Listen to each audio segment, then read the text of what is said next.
Andainya kita tak lagi bersama, buang saja semua kenangan kita yang lalu. Sudah aku tertipu muslihatmu, silakan saja pergi, cari terbang lelaki lagi. Halo semuanya, salam dan bahagia.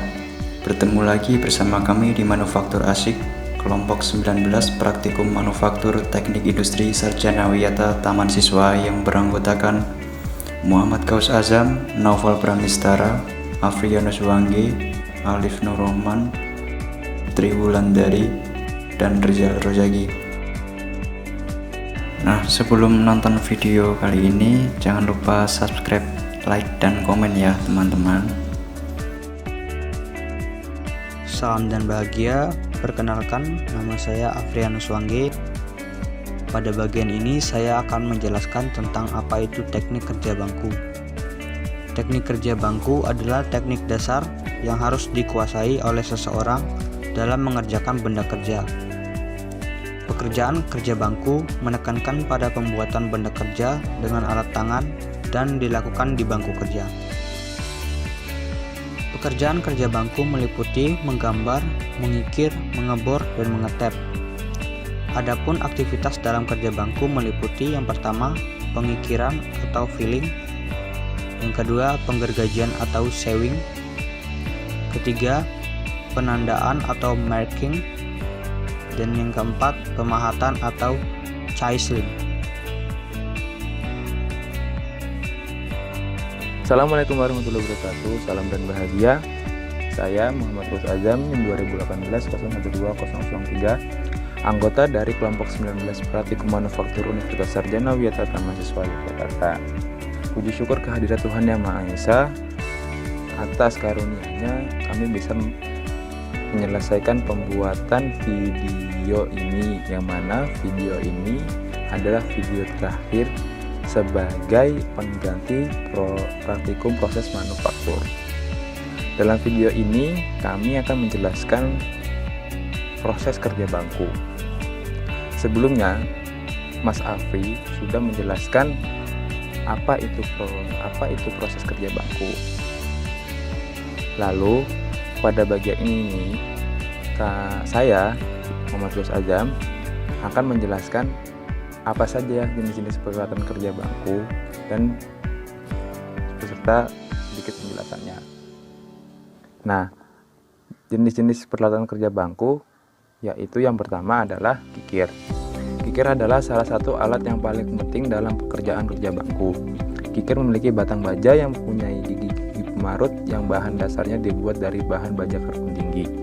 Adapun fungsi utama dari kikir adalah untuk meratakan dan menghaluskan suatu bidang. Yang kedua adalah ragum. Ragum adalah alat yang digunakan untuk menjepit benda kerja. Yang ketiga, jangka. Jangka adalah suatu alat yang terdiri dari dua buah plat logam yang dapat bergeser pada salah satu ujungnya dengan suatu engsel. Yang keempat adalah meja perata.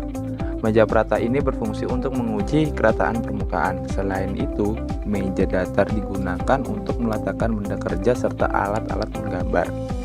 Yang kelima, penitik. Penitikan adalah suatu proses penandaan dengan jalan menekan pada bagian yang diinginkan di benda kerja. Penekanan ini dilakukan terhadap benda kerja yang lebih lunak dibandingkan dengan kekerasan dari penitik itu sendiri.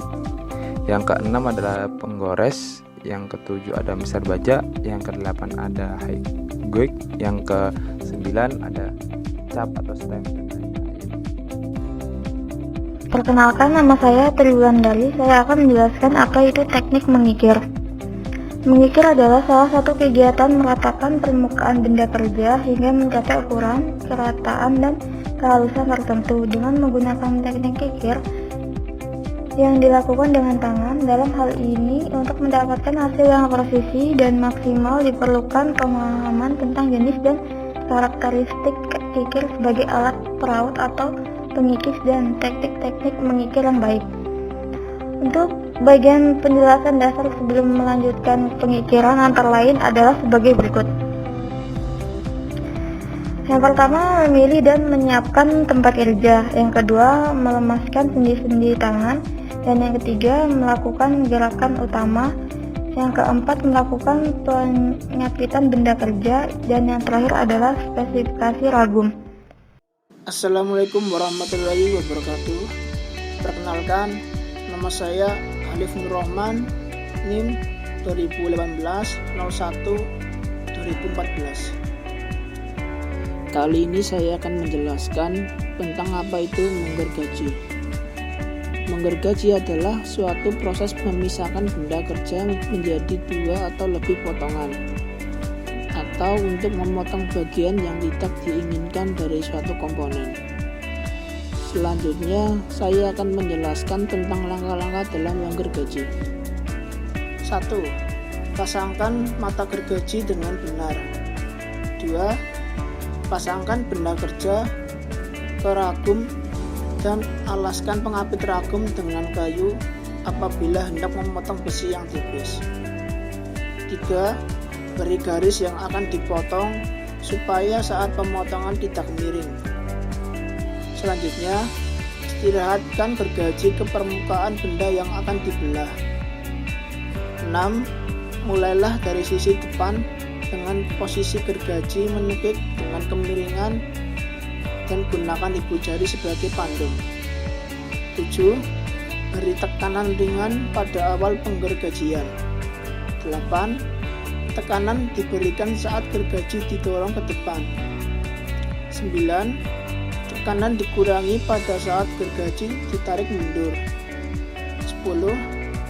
Saat melakukan proses pemotongan, jangan terlalu cepat, karena gergaji semakin memanas dan cepat aus.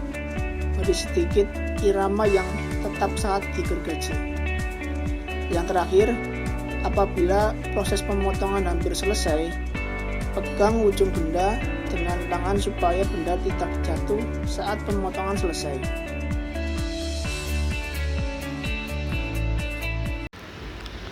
Assalamualaikum warahmatullahi wabarakatuh. Perkenalkan, nama saya Rizal Rozaki. Pada bagian ini saya akan menjelaskan tentang beberapa penerapan teknik penggergajian dan teknik mengikir yang dapat dilakukan pada komponen mini extruder. Pada video kita yang pertama dulu, sudah dijelaskan mengenai dimensi benda kerja yang akan kita buat menjadi komponen mini extruder. Teknik penggergajian yang telah dijelaskan sebelumnya oleh teman kita dapat diterapkan untuk memotong besi silinder yang kita gunakan nanti. Untuk proses awal pembuatan part mini extruder, maka besi silinder berukuran panjang 170 mm dan diameter 50,8 mm nantinya akan kita potong menjadi 3 bagian, yaitu upper press, housing press, dan bottom press. Ukur terlebih dahulu benda kerja yang masih utuh tersebut sepanjang 80 mm. Tandai pada bagian tersebut dan kemudian potong menggunakan gergaji besi. Lakukan pemotongan sampai akhir hingga besi silinder tersebut terpotong menjadi 2 bagian. Setelah itu, benda kerja dapat diproses untuk pembuatan bentuk selanjutnya. Untuk pemotongan part yang ketiga atau bottom press dilakukan setelah melewati proses pembentukan pada mesin bubut. Untuk teknik mengikir pada part mini extruder, part yang melalui proses pengikiran adalah part housing press, di mana part ini pengikiran dilakukan pada sebelah kanan dan kiri part. Diameter part housing press yang tadinya utuh sebesar 50 mm kemudian dikikir pada kedua sisinya. Masing-masing sisi dikikir sebesar 5 mm hingga nantinya proses pengikiran pada part housing press tersebut akan menghasilkan bentuk seperti pada gambar. Nah, sekian video penjelasan yang kami buat ini. Ada kurang lebihnya kami mohon maaf. Kalau ada pertanyaan boleh ditulis di kolom komentar. Baik, terima kasih. Sekian. Salam.